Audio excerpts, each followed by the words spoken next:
Finland government set to compensate Samuel Ekpa and allow Samuel Ekpa go after they have seen several emails, several videos that have been sent to them what is happening here in Nigeria. As I speak to you people right now in Benue now, there is video going on in circulation that over 100 Benue youth has been picked up by Nigeria security army. And is it Otukpo local government in Benue State? And that's why you could see that these Fulani headmen are having the audacity to enter those areas and pick and Ekpa people go scot-free. At the end of the day, Nigeria government, the security agent will tell you that these people are not Nigeria Fulani. They are coming from a different Africa to come and buy our people. Now that the governor of Benue now have come out to indict the Senate, there are some people in the Senate that is sponsoring these people that are coming to buy people. What did Nigeria government, Nigeria security supposed to do about it? Now, these are the same thing. All of them, they will kick against Samuel Ekpa. Now, the most happiest thing now, right now, that everybody who kick against Samuel Ekpa, that Samuel Ekpa is the one instigating violence in the southeast. Samuel Ekpa is the one killing Samuel Ekpa. I keep saying it. They come to think of it. If it is Samuel Ekpa that is even doing this, if the southeast governor will have do their diligence, they have do their duty, to protect lives and property, do you think that Samuel Ekpa will get that fame? He wouldn't have get that fame. It's because they failed to do their primary responsibility. That is why you can now see Samuel Ekpa from Finland is now the one commanding, dictating for what is happening in southeast. And that's why I said if I'm a president, if I'm Bola Ahmed Tinubu, I will have allowed them to take their cross. Because as we all know that the Samuel Ekpa people you are talking about, they are not leaving the zone of the territory of the southeast. They are within the territory of southeast. Not like on those counterparts who are moving from one region to another by people. Look at what they are doing in Benue. And the security agent, instead of them to come to swing into action, they are arresting the youth that's supposed to defend their people. Are you now seeing that the Samuel Ekpa, since Samuel Ekpa now have the whole hostage now, Samuel Ekpa should not communicate, Samuel Ekpa is the one that is causing violence. Even Chasoludo went to national television and said something about it, that Samuel Ekpa is just about fundraiser, that is causing instigating violence in the southeast. The question now is that Samuel Ekpa has been kept silent over months now to go. Why is there still violence in the southeast? Why is there killing in the southeast? In Imo State yesterday, 4 people were slaughtered. In Enugu, the same thing. Even the day they go and give chief title to the wife of the first lady, the wife of the president, people, Fulani headmen still keep people in Enugu that day. Or is it only me that is seeing it that this, since after this Samuel Ekpa being hold now, the Fulani now have the audacity and moving to the Biafra soil to buy people to do anything, whatever they like? Is it the reason why they are shouting about Samuel Ekpa need to be stopped, Mazinam they can't need to be stopped? Had it be as it is that Samuel Ekpa will be silenced now not to communicate with Biafra, as it is right now, that we now have peace. The southeast region we know before the most peaceful region in Nigeria today are returning back. Then yes, all of us will now agree. We will not clap for the federal government, clap for the southeast governor who played the role to make sure they silence Samuel Ekpa. People like Bianca Ojukwu and the rest of them. But as we speak today, now killing is still going on in the southeast. Now, what is stopping the southeast governors now to come together, the 5 states, and organize one state security agent outfit like the way it is now in southwest here, that will confront this Boko Haram, this Fulani headmen that is spying their people up and down? They are now making people to believe that most of them over there in the southeast are being planted by these Fulani headmen. Yes. How will you tell? Why do you think that people, most of them are not obeying Samuel Ekpa rather than the governor they are seeing? You that control the resources, you control the allocation, you are there. Somebody from Finland is now dictating for what happened in the southeast region entirely. How much, even if they are contributing money for him, how much if the southeast government are doing their primary responsibility? Do you think it will be possible today for somebody to just wake up here from the southwest here and said, oh, you want to overshadow the government of the southwest? It will not be possible. So that's why I keep saying it. Some of you are coming that, oh, I should stop dragging the southeast governor. I am not dragging the southeast governor. I am telling you that they should do the right thing. If the Southeast governors stand up today, they do the right thing, insecurity will be things of the past in the Southeast.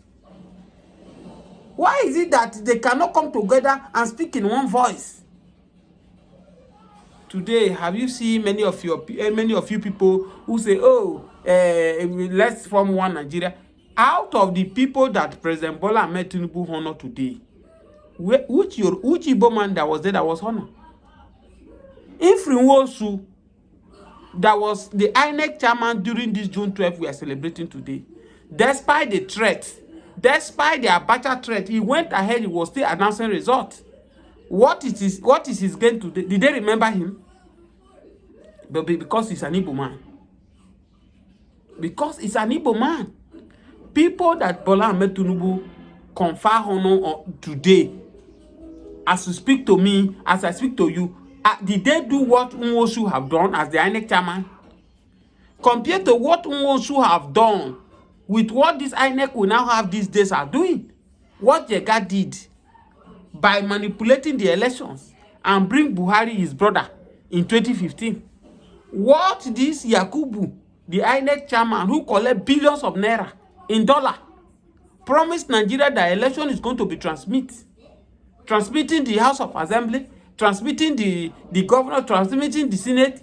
But when it got to the time to favor Igbo man, they shut the server. They told you, oh, there is glitch in the server. That's why we could not able to transmit the presidential election. Despite they could not transfer the presidential election, look at the key states. The Igbo man, the Obi won. For you to know that they intentionally do that thing they did. If they would have transferred the result the way they promised, by today, people will have known that their will is one. Even if we are suffering, we know that we are the one that voted for the suffering we are suffering. But they intentionally refuse to allow they intentionally refuse to allow those votes to transmit it. And that's where we find ourselves today. What of the case of JAM, the one that just happened of recent, where you say a whole southeast region are the one that there is glitch. There was no glitch in the north. In the north, where you use 4 marks to qualify people to enter university, there was no glitch there. There was no glitch in the north central. In the west, it's in the east. Not even south. So when we talk about the marginalization of this tribe, some people say, oh, stop the marketing Nigeria. Stop trying to cause this thing. We are not. I've told you people, I'm not an Igbo man. I am from the Middle Belt. I am from Kogi State, and I'm proud of where I'm from. My people are being killing every day now. My people are being killed every day. You say we should not talk about it. Go to Benue now. I've just told you over 100 people, boys now, were being picked up by the military in Benue. Just because these people are ready to fight for their community. This not what T.Y. Danjuma saw 2015 or probably after 2015 when he told Nigeria that we should rise up and defend ourselves. That it look as if these people have compromised in this fighting of this insecurity. We've been fighting this Boko Haram since 2002. Is it that Boko Haram is now bigger than Nigeria armies? There is agenda these people are fighting for.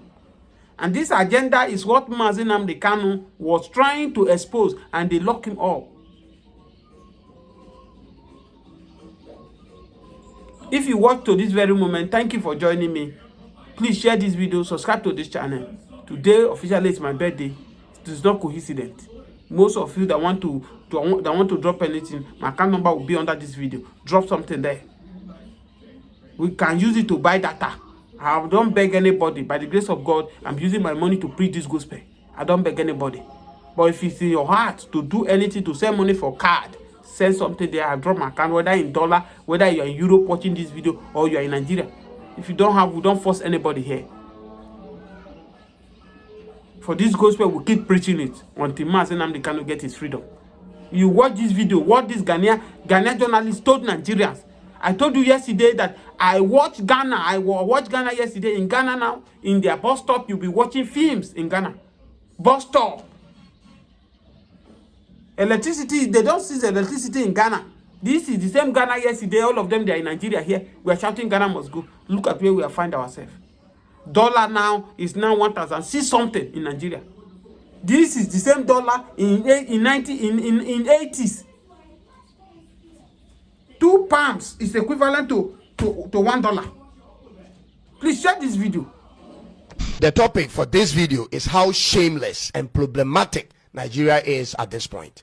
I first of all know you would want me to mind my business and talk about my own country, Ghana. But listen, I don't really care about what you think.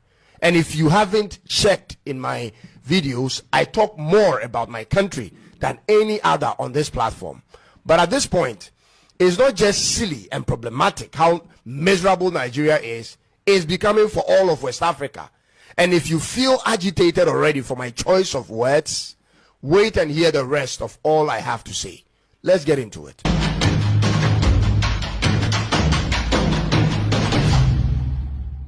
Nigeria's population is a national security threat to every neighboring and West African country. As of March this year, Nigeria's population is more than half the total population of West African countries. More than half. This means on any given day, the influx of Nigerian citizens to any West African country will easily swallow up the entire local population. This is why every country in West Africa needs to have a say in what goes on in Nigeria, on the backdrop of the fact that they like to travel, ladies and gentlemen. They like to move, and they are moving in numbers. Now, ladies and gentlemen, two major situations are making Nigeria look scary to the rest of Africa, especially the neighboring West African countries. And I said two major things. But first, let's put aside the lack of stable electricity and inflation for now. Those are regular problems everywhere that every country in Africa has to deal with. However, the two worrisome situations brewing in Nigeria, which threatens the sovereignty of other African countries, has to do with the religious extremism and poverty. Ladies and gentlemen, I need you to again hold back on the insults for now, and also put down your biased glasses and hear me out for a minute before you come in. Are you aware of the number of Islamist jihadist groups operational in Nigeria as of 2025? Let me give you the list, ladies and gentlemen. It started in the year 2000 with Boko Haram, whose aim is to establish an Islamic state in Nigeria. Then the first splinter group from Boko Haram, called Ansaru, was formed in 2012. After Ansaru came the next splinter group called Islamic State West Africa Province, aka ISWAP, which started in 2016.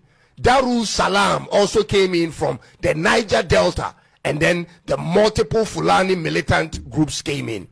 Just when we thought these groups were too many to handle for one country, then we hear of a group originally from Mali and also operational in Niger moving in to Nigeria. They are called Lakurawa. The situation appears to get worse by the days, from one bad jihadist group to a worse group. Ladies and gentlemen, is Nigeria becoming, or already become, the main breeding ground for all terrorist groups in Africa? What's going on here? When other countries are thinking of ways to create conducive environment to entice foreign investment, Nigeria is rather enticing terror. Let me ask you this. What conditions are made where almost all of them are situated? Groups will directly enter all the nearby countries. These are countries in West Africa. This may include the splinter groups moving to other countries, or the citizens of Nigeria abandoning their own homeland for another. Ladies and gentlemen, this is a serious issue that needs immediate continental concern. Nigeria is a friend of Ghana. Nigeria is a part of ECOWAS. When they are moving into your country, we cannot turn them away. But when 1 million moves in at one time, what then becomes the fate of the host nation's security, sovereignty, and economy. And this can happen on any given day, ladies and gentlemen. And what actually terrifies me is this: I don't see any real political actions or steps taken by the leadership of the country to deal with the situation. You don't hear of the presidency talk about strategies. You don't hear of governors talk plans, and senators the same. Where are the marches, ladies and gentlemen, and the demonstrations on the streets to force the hand of the government to face it head on? Where are they?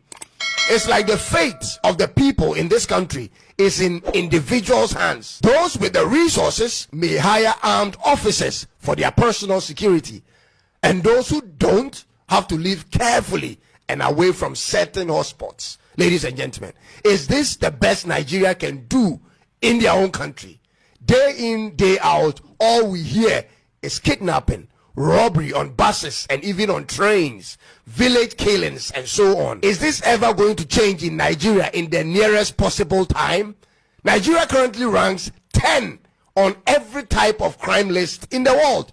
Talk about cybercrime, organized crime, financial crimes, and extremism. You will find them on the top 10 list of all of them. What type of society are you building? On the criminality index on ocindex.net, you are 6th out of 193 countries, 2nd out of African countries, and number 1 in West Africa. You are ranked 19th among the least peaceful countries in the world, and nothing shows it bothers you, especially they that hold power in the country. Omanaja, what's up? When you finally get the chance to vote for a president who may bring a difference to the country, you reject it. You vote the same type of leader continues. Why won't you try change? Why can't the people try what Ghana did? You come out in your numbers. You create your own coalition centers. You protect the ballot boxes at all costs and ensure a free and fair elections for once in your lifetime. Because if you as a regular Nigerian don't like what's going on in your home country, you have to do something about it, ladies and gentlemen. That cannot be done by anyone else but yourselves, unless it benefits you. What's the ultimate goal here? When you have chosen democracy as your system of governance and it's only making life a living hell for the majority of the people, what is the plan, ladies and gentlemen? This is disturbing. Now, on to the second situation that is of equal concern as the first. This is about the level of poverty in Nigeria. You have more than 40% of your total population living below the global poverty line of $2.15 per day.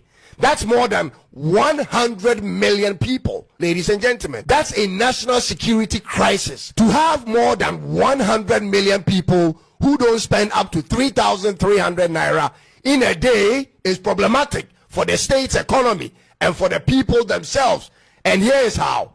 The 3,300 naira per day will include your transport fare in and out to work if you have one, or to school, your breakfast, your lunch, your supper for one person. And so when that's not possible for more than 100 million people, then there isn't much these 100 million people are doing to contribute to the economy of the local state. People must work, produce, buy, pay taxes, and all of that, which runs the local economy. And that explains why countries whose citizens spend more do better than countries which citizens spend less. This is economic fact. Economic activities thrives off of demand and supply, buying and selling. And so when purchasing power drops, supply power is affected. Ladies and gentlemen, in addition to that is the low rate at which Nigeria's economy is growing. With the kind of population you have and expected to have in the next 10 years, your economy cannot survive on a single-digit economic growth in a fiscal year. Currently in Nigeria, your country is growing on an average rate of 3.4%. 3.4%. That's super slow for your size. You need to move that thing to more than 10% per annum and sustain it over a decade to meet the surge ahead. Your country's population is projected to hit 290 million in the next 10 years. And that's adding at least 50 million more people to what you have now. So the pace you are running will have to change immediately.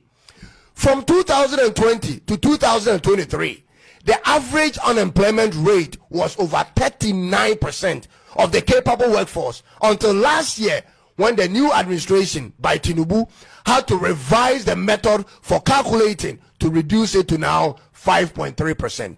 Whether that is accurate or not, the reality of the people hasn't changed, and that's a huge problem.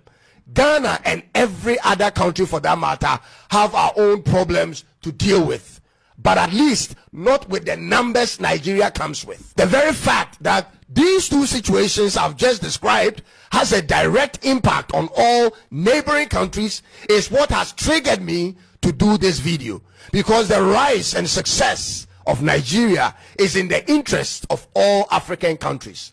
In the same way, the fall and demise of Nigeria is detrimental to all African countries, ladies and gentlemen. Therefore, whether it offends your pride as a successful Nigerian who doesn't like your country being talked about in a negative light or not, that's not only up to them or you to determine what others may say, because once there is a problem in your country, everyone will feel the impact. Just like it said, when Nigeria sneezes, every African country catches cold. Folks, I want to read your opinion on this matter without insult. So let's hear from you. Of course, you can hear from that Ghanaian man. They say truth is always bitter, but the guy have just spoken nothing but the gospel truth about what is happening in Nigeria. Whatever that happened in Nigeria is affecting the whole Africa, and that you can see that the insecurity in Nigeria now is gradually spreading to Africa country. Of course, for Ghanaian man to come out on here and speak what a lot of us has been speaking about Bola Ahmed Tinubu regime, this is a lackadaisical character, don't show some concern, people they buy, people they die, hunger they buy people, different thing is happening, it doesn't show. And that's the thing we are saying. Don't forget that if you look at it, that before Donald Trump have said it before about the killings of Christians in Nigerians, that it has to stop. These guys that are focusing on where Christians dominate in Benue, in Plateau, to make sure they wipe away the Christians in the north. Bola Ahmed Tinubu is not speaking about it. Neither the vice current government, and that's why we are saying giving us Muslim tickets is at his own risk. I'm not saying they are not killing before, but look at the quantum, the numbers of peoples that are being killed. 87 or 90% of them are Christians. And the president, the government are not saying anything. They are not bothered. Even the president cannot even go there for visit. We see where the APC in Delta State joint APC, you can see numbers of politicians, the vice president, the APC, the rest of them, they went to Delta to go and receive the Delta governor and those that they come. But numbers of people die in Plateau, number of people die in Benue. None of these people went there. Apart from the NSA, to the best of my knowledge, who went there of recent. It's not that when it happened, it just went there. So what are we saying in essence? The Ghanaian man that spoke has spoke nothing but the truth. Look at it in this angle. Before 2015, these evil people, the APCs, who claim they are angel, whereas they are devil, they are worse than devil, came into this country to destroy this country. The Ghanaians are all over everywhere in Nigeria here, looking for their greener pasture. Cotonou, Cameroons, all Africans, they are here. The moment these people came in with the help of Obama, they destroyed this country. And you can see that it is very difficult for you to see a Ghanaian, a Togolese, a Cameroonian in Nigeria right now, because they have all gone to their country. One, you talk about the insecurity, there is no security in Nigeria. The only people that have been secure are the elites